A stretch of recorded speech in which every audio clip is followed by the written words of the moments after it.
And welcome to another edition of Odyssey House Journals. I'm Trip Mitchell, joined as always with over 20 some odd shows on our belt. Our Yes, belt. we're veterans now, aren't we? We are. Randall Carlisle. Yes, and I apologize for my voice ahead of time and the fact that I may have to cough because I have a chest cold and laryngitis, but Well, we had him go see our show doctor, and the show doctor cleared him to be on the air. that he cleared me, but he didn't give me anything to help. So, and if you'll notice, there's no show doctor around.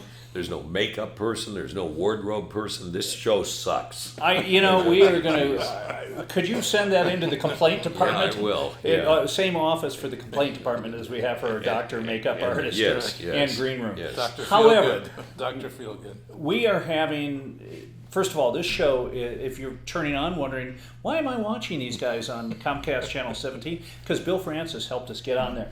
But this is a show about all the wonderful people in the state of Utah who are there for recovery. It's a show about addiction, whether it be drugs or alcohol, and it's a disease that hits everyone and causes damage across socioeconomic lines. Millions of people. And Randall and I are both members of an exclusive club called AA. Lee, our producer-director, is in the same group. And this is our way of giving back and introducing you, the home audience or the listening audience on iTunes or any of the other platforms that we're on. Spotify. A chance to hear about some men and women who've had addiction be part of their lives, or people who are working to help people with these problems. It gives us a chance to stay sober for a half hour, then we can go out drinking, right? We can. We can. choose not to. Yes, no, yeah. But Randall, you have been in the media, newsman in stations around the country, including a long career here in Salt Lake. After you retired from the news business, how did you get in with Odyssey House? One of my reporting beats was the block, which is Rio Grande, when it was at its worst. And when they finally had the crackdown, Odyssey House played a big role. The second part of Operation Rio Grande was treatment for those who wanted and needed. And Odyssey House expanded their facilities, their residential bed count by 150, couple hundred beds. I mean, we doubled our space, and so there were a lot of news conferences with the cops and with Odyssey's top people to talk about how that was going to work. And I got to know them, and they offered me a job for media and community relations. And I still had a couple years left on my TV contract, and I asked to be let out because I just thought this would be perfect for a recovering alcoholic, a perfect place to work, and it'd be something that would be great for my last job of my working career. So that is fantastic. And you called Channel 4 and said, I've got an opportunity to make a difference. The way I looked at it is, and they knew I was a recovering alcoholic, so if you're the GM and I go in and I say, I'm a recovering alcoholic, and I have a job offer at Odyssey House that I'd really like to take because I think it would make a difference in my life and that maybe I could help them. Will you let me out of my contract early? Now, what are you going to say? Well, as a TV station owner, which in another life I am, if I could have a veteran newsman that I'm paying this much, and TV stations, and you could hire a kid out of college, you're paying this much. That's true. That might have been a little motivator. Well, maybe it was. It wasn't all the good. But I'd like to think they would have liked to have looked good through all that because, if there would ever be any publicity saying TV station denies recovering alcoholic chance to work at a treatment center, I don't know. Now there's news, right? So, no, they were very gracious about it and very supportive. And, it's a situation where you go to work, and you've said this on the show, this is the best job you've ever had. Oh, it is. I mean, in my opinion, Odyssey House is helping a lot of people reclaim their life. And for me personally, it helps me every day to deal with people who are dealing with recovery. And at the end of the day, nobody at Odyssey House says, let's go down to the neighborhood bar for a drink. But they do at the TV station all the time. So. Well, I know where Channel 4 is, and I can't think of any bar that would be safe to go out at. Well, there's a brewery right down the street from Channel 4, so. Okay. Yeah, But you do find the way. Yeah. Well, normally you do an amazing job booking guests. This is my first guest. Well, we'll see how he does. So who is it? Paul Randak, my brother-in-law. We have gone very far and wide to do this, but Paul hosts a podcast called Just Another Bozo on the Bus. Yeah. And I've been a guest on Paul's podcast twice, including the post-heart attack show. You did. You interviewed me. I interviewed you, Yeah. which is tough. Randall, you've been a guest I've on been a the show. guest. It was great fun. You do a great job. Thanks. Yeah. Thanks, And Randy. Paul, you've been involved in recovery for a long time. a couple decades now. And you've made a career of it. Tell our viewers how you got into it and what essentially has been your role to get to where you are now. Well, that's a really good question, and for a couple of reasons. Is that, I mean, to be perfectly honest, I wanted to be a therapist and a counselor since I was in high school, but I decided to do other things and made other choices, and then, some remorse and regret over not doing that. But I did have my own experience with addiction, as you know. I might have been I there for think a you little were- bit. I think you were part of it for a while. Yes, I was. And I think we mentioned on your podcast that you and I became acquainted in bars. Yes, yeah, Yes. we did. And Back in the New day. Yorker back then. I don't know if I Yes. can say that, but it doesn't exist anymore. of course. You put it out of business just saying that. That's horrible. An institution. Which one? Protocol? New Yorker. New Yorker. Oh, New Yorker? Yeah, Okay, yeah. So, anyway, but I had my own struggles with addiction and primarily cocaine, as you may remember. It's always funny to have somebody from those Yeah, days. you had a great line. He goes, "I don't like it that much. I just like how it smells." I keep trying to see how it smells. Yeah. But similar to what you hear a lot of times is that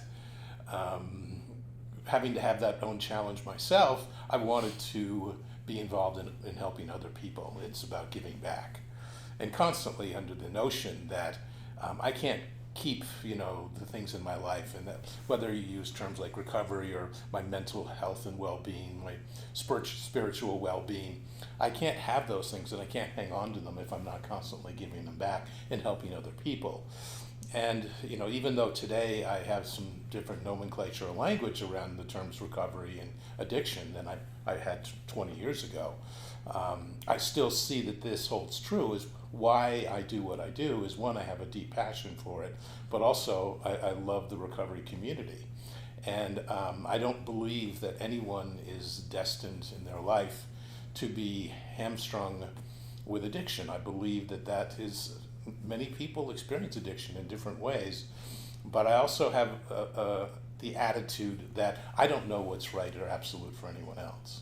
And so I try to keep as an open mind as I can in the ways that I approach it. And I also focus a lot on the mental health issues, because it's very rare that you don't have co-occurring conditions with people that have drug and alcohol addiction, that depression, bipolar, of course anxiety, and then other mood disorders associated with that as well. And by the way, since you bring that up, what percentage of people in our community have some mental health issues? You mean just generally across Yeah, the board? across the board. I mean, that is a good question. I've heard different, ratios and numbers and different data about this. If you were talking more about serious mental health issues that, need serious treatment, that's probably 15 to 20% of the population. But people that struggle with mental health issues are like any other thing. I mean, people can have anxiety, lower levels of that, but it's enough to disrupt their life. So either they may go into individual counseling or find a support group.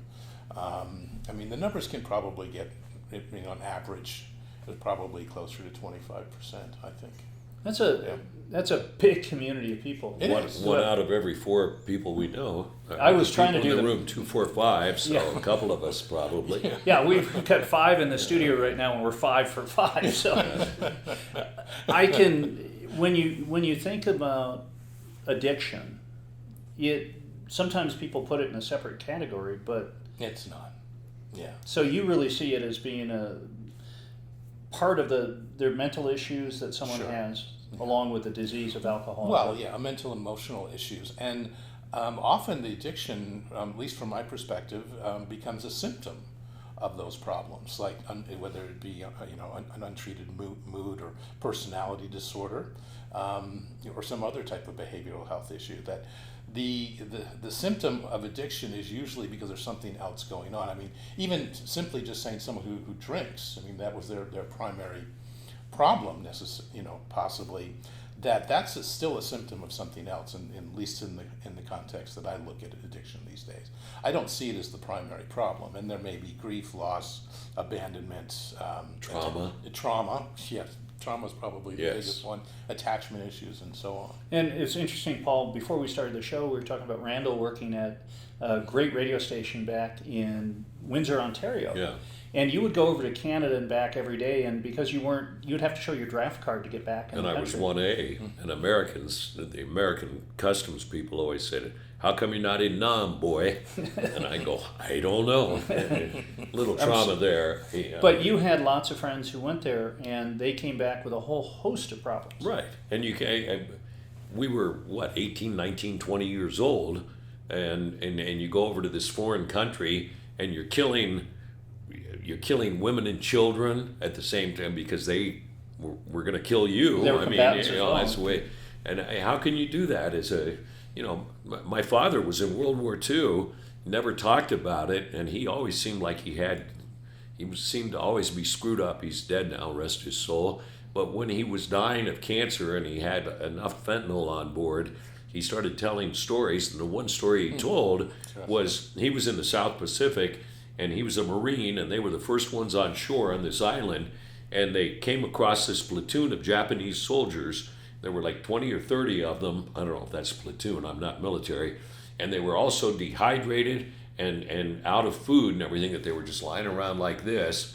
And as opposed to capturing them, his sergeant or whatever it is told him to kill everyone. So he's 18 years old, and they slaughter like 20 or 30 people who couldn't barely crawl on the ground. And if that's not trauma for your whole life, I don't know what is. Yeah. And people experience trauma in so many different ways, and one way that a lot of us have chosen is pick up a bottle, pick up a drink. Sure. It is a way for you to forget about your problems for a little while. Yeah. Though amazingly enough, and I can tell from experience, they don't go away. If you don't think about a problem. Yeah, In fact, sometimes they make them bigger. Yeah. Well, yeah, it's there. I mean, you drink in the evening, and to numb a problem, you wake up in the morning and you feel like crap, and the problem's still there. It never goes away. And that is not a fun feeling. You know. So in your case, Paul, you made a decision to stop doing cocaine. Was my. How tough was that decision for you? Well, I had some other external motivation, as you probably know, and it came down to the choices that I needed to make for myself, and it seemed much more of a practical application to make the choice to be sober and make a choice to work on issues that I really saw these issues as parallel, the abandonment and the loss and the trauma issues. I saw that cocaine became at least a consistent way to self-medicate those problems. It wasn't a healthy way, and it never really did resolve anything. But it took out the initial ting or hurt that was associated with that, and it became in my ways I thought it was reliable, but that was all part of a fallacy. There was no reliability in any drug, mending those kinds of things. So how did you make the transition from quitting to becoming a care specialist and helping people? Yeah. The transition was actually pretty quickly, and I knew when I because I went and did treatment myself and had a really amazing experience, and that's what really set things in place was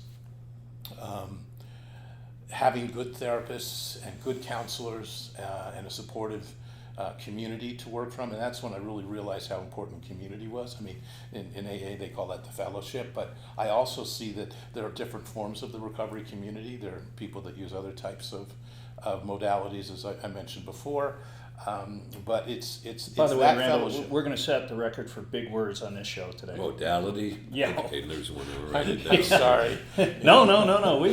We have smart viewers, just not hosts. In my case, at least. Well, I know you. I know you're a smart guy. So getting back to modalities, Yeah, right. I got to use it 4 more times. Okay, go ahead. Yeah. Which modality are you talking about? I'm not sure what modality Okay, means. all right. But, Yeah, we're- I can't remember if this is explicit or not. No, we're G-rated modalities. Thank you, because I saw something well enough. Okay, So no. I'm glad I edited. All right, so what became apparent for me is that I did experience the power of the fellowship, and that really is what keyed me into making certain life changes and feeling that I had the ability to do that. So there are a lot of people I know that are like me, that AA was a stepping stone to other things, but it was the beginning of what brought my awareness and my consciousness to the importance of sobriety and recovery. And it in my case, your ex-wife, my sister, I've taken her to meetings. My sister Deb has gone to meetings with me when I first got into recovery. And it's funny when you feel like you're holding this burden by yourself, and you go into a meeting and you find other people are there to help. And then it's fun to have your family go to see the process you're going through, which is really great. The fellowship, I think, is so important because you'll find that a lot of people, when they get into recovery, think that they've had their last bit of fun, their last mirth, their last laughter, a lot of things you associate with alcohol or drugs. And you find out that's not the case, and in some cases it's more fun not to be in addiction. Can you talk a little bit about that? About which part of that? The being around other people and that community. Well, I believe community is the key. In fact, the research and the studies are pretty remarkable, especially people that were coming back from Vietnam that maybe were abusing or addicted to heroin over there. I mean, the numbers are pretty strong as far as in the 90 percentile of people that came back that had powerful and vulnerable and intimate relationships and connection to community, whether that be family, friends, some other form of community, church, things like that. That those people were able to stop completely on their own, because really the heroin was becoming a symptom of addressing the trauma that they were associated with, as Randall, as you were saying, that were doing horrific things and things that were creating trauma for them, but also the loved ones around them too, because it's difficult to try to re-engage and to reconnect to community if you don't have one to go back to. So the people that had the most difficult time with not getting off the drugs were people that didn't have those strong bonds outside of the military. People that did much better and were able to stop on their own. Now that seems to be true across the board, that people that have a strong sense of community and a strong sense of connection, and they're willing to be vulnerable and open with their family, their friends, their peers, have much less struggle and much less stress associated with not feeling okay about themselves. I mean, this whole notion that I'm not enough, or something's broken, is sort of, that really needs to be changed and realized that that I am enough, and that the ability to be able to make choices are something that's ingrained and I'm empowered with, regardless whether I don't believe it, because maybe there's a lot of shame or something along that negative self-talk. But the ability to be able to live a sober life is always there. So I may look at that a little bit differently than you guys were talking about in the beginning. There's kind of like a leaping point here that I do have a choice, each day whether to use or not, or to take. I mean, really comes down to self-care for me, and then having community, having close friends, being able to show up for each other, and to be able to be vulnerable with each other. Vulnerability was definitely one of the things that I felt I was missing when it comes to.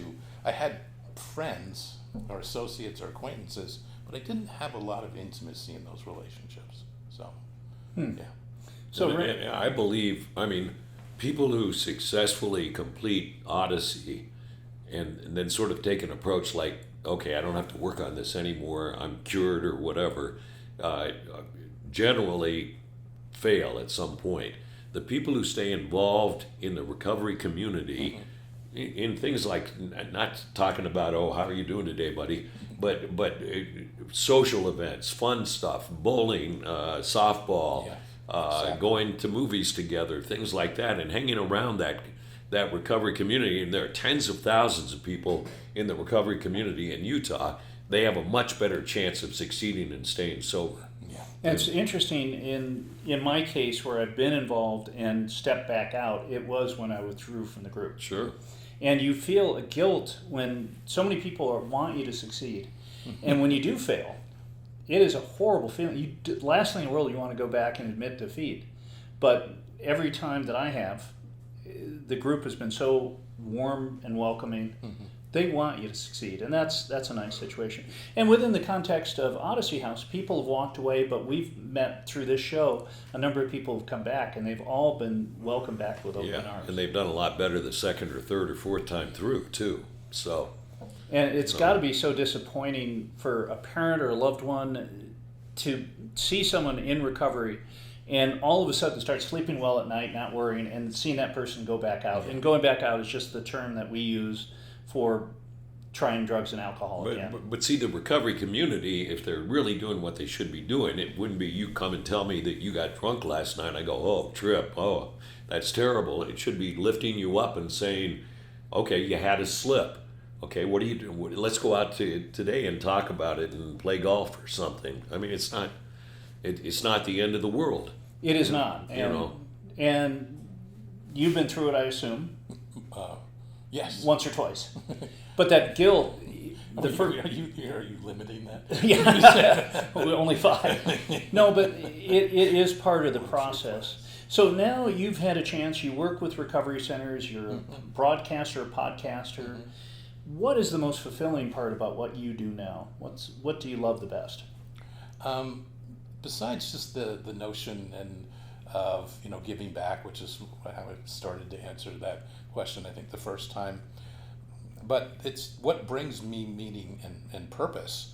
But it's also, again, working with the community, colleagues. I work at Wasatch Recovery, even though I have my own practice. I have an amazing group of colleagues that honestly do care about each other and do support each other in ways that I haven't experienced really in the past. But I will say that the first place I worked was it's not around anymore, but it's called Recovery Bridge. I did my original internship back when I was doing the LSAT program at the university. It really was a powerful experience. And the community there, I'm still close with a number of the people I met through there. In fact, Brett Heiner, who's ran his own Lighthouse Recovery for many years, a very successful IOP program. We're still close friends. And I didn't... IOP, by the way? IOP, yeah. So it stands for? Intensive Outpatient. Okay. Yeah. And which is, honestly what the majority of people start at when they're going into treatment. They attempt, and some are very successful with that level of care. But I work in residential now, and so the focus is, we've got people. It's a little bit different because of private insurance, which dictates how long people can stay. We used to get people to stay up to 60 to 90 days, and the success rate was better in some ways. Now, if you can get 30 days, it's pretty magical. And so you have a shorter period of time to work with them, but they do have now more levels of care. So it instead of just having someone start at residential and then go to an outpatient day treatment, which is partial hospitalization. And what happens there is people are there from 9 to 5, during the day, and then they go home to their families or whatever, and some of them can work in the evenings too. So there's still a great support system, and they're still able to work on themselves, and that can go on for a few months. And so then normally the numbers show it. If you can stay in treatment for about a year, your chances of staying sober, go from 15 to 20% up into the 80s and the 90s% if you can commit to a year of treatment. That first number is discouraging, isn't it? It is. But if you went to a physician, if you had cancer, and he said you've got a 15 or 20% chance of cure, you'd walk out. Yeah, but see what he's talking about is because of insurance. Odyssey has a bigger advantage over somebody taking private insurance because our people can stay 6-8 months a year and be covered by the finances that are covering them coming into our program. Yeah. And there is a better success rate than if you can only go 28 days and your insurance provider cuts you off. I mean, it's wrong. It is. You and I are on the same page there. You know, and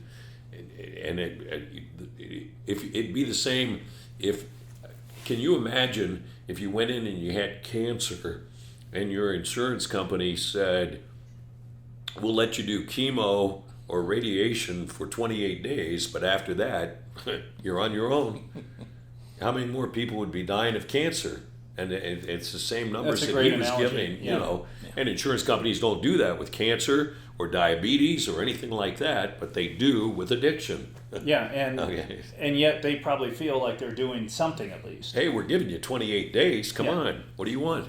You know, you better get into this program and work. Even though the data shows that the longer you can stay in, your chances start going up exponentially. So, but that's why they would prefer to pay for day treatment or IOP or something like that. I mean, I understand this. I don't necessarily agree with it, but I do understand it. So. And you've seen some amazing success stories. Yeah, we've seen amazing stories. People that at Wasatch, the people that finish a year of the program, most of them have a very stable life at that point. They're also really engaged in the community, and I agree with the things Randall said. It's those extracurricular activities, whether it be bowling, softball's huge here in Utah in the recovery field. There are probably 50, 60, maybe more, 70 teams that play softball. Sober softball. It's huge. It's remarkable. Never participated. I had a Coke cup with the beer in it at the Larry H. Miller Park on 13th East and was a regular there. I mean, I used to use golf as an excuse to drink. I'd drink a beer a hole. But now there are groups of people, it's sober golf, And it is community, and it all comes back to community. Yeah. Now, you're also doing private practice. Tell me a little bit about that. And I've been doing private practice for actually quite a few years. And one of the things that I like about that is that it gives me a little perspective outside of just the addiction. About a third of my clients that I work with are dictionary, but I also like to be able to work with adolescents. It's something that I have a strong passion for, and I think that there's especially those years and those developmental years where identity is part of the focus. It's so important to have support. And I really believe that the adolescents I've worked with over the past 7 to 8 years have seen such great movement and progress in their lives and their ability to feel like they're connecting to someone and someone's accepting them for who they are. And sometimes that's half the job, besides the therapeutic interventions that are used. And the modalities that are used. Sorry, I got that in. What was that word again? Yeah. Modalities. That's been a really powerful. Do you think there's experience enough mental health counseling and concern in junior high schools and high schools? It's just beginning, actually. There have been some changes taking place, and I think we talked about this on the podcast because Odyssey got involved with some grant money, and I'm not sure where it came from, but to put therapists in the schools. And even though this is a little bit controversial, the kids could sign up without their families knowing about it and meet with a licensed qualified therapist. And you can understand why that may be. Certainly, yeah, it's controversial. But the results have been remarkable. In fact, and Randall maybe knows more about this than I do, but the program has increased and it's taken off so quickly. And the problem is it's just filling a huge hole that exists here in our community, and that is that we have a serious mental health issue, and it's going untreated. And it's starting in children, and by the time they get to adolescent age, it's probably already in full swing. And a lot of things get misdiagnosed in that population. So we're doing better at it, but we can still. We're in Utah is in like the top 3 states of untreated mental health for children and adolescents. Wow. Yeah. And culturally, it's a situation where if you're more than likely in the LDS culture, it's something that is probably not thought of, at least on the addiction part of things, not necessarily the mental health. Yeah, Where but your see, parents they go together. Yeah, they Yeah. really And do. and it's, you know, our teen suicide rate is terrible. Oh yeah, we lead the country. Yeah, in that. and the legislature just this last year allocated a fair amount of money so that each school district can start putting more therapist type people in each individual school, because it works so well. If if I know without talking to my parents, if I can go into this office and talk with you or you, and talk about my problems, it's helpful. Yeah. Yeah. Well, The response was really remarkable. How many kids responded to this option, and I think that surprised everyone because they weren't sure if kids were going to come out. But when they started opening this up in some different schools, they were signing up within a week or two. The amount of all the slots were filled. So it's not that they don't want to have help, but maybe they feel stigmatized or they don't want to talk to their families about it because the families that tell them they don't need to do that. You can either get it all in church or you can get it all at home or whatever. and what surprised me is that grade school was the first one to fill up, not the high school that we were working in. That is really That surprising. you have kids Grade first through sixth grade saying, I need to talk. That's when it should happen. Fortunately, when I was growing up in Detroit, I had a very nurturing group of people who helped me in that regard, nuns. So Yeah, well, they would either hit you rap, yeah, rap. exactly. They were Zorro with the ruler. Hey, we have run out. Paul, you've been our smartest guest. Oh, shush.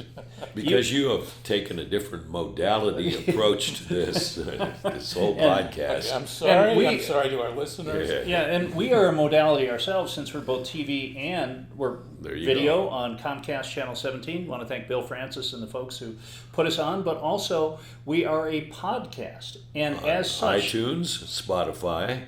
iTunes is a big deal. That's only the creme de la creme. I agree. That's because the modality of Well, but how did that work for so you and I? damn We're on intelligent. iTunes too. Oh, we're on iTunes too. Yeah, they actually take a couple of my podcasts. But Paul, thank you so much. So we are going to have a number on the bottom of the screen, and I'm going to give out Paul's email address, which is on there as well. Leo put it up, and if you have a question for Paul, he's a smart guy.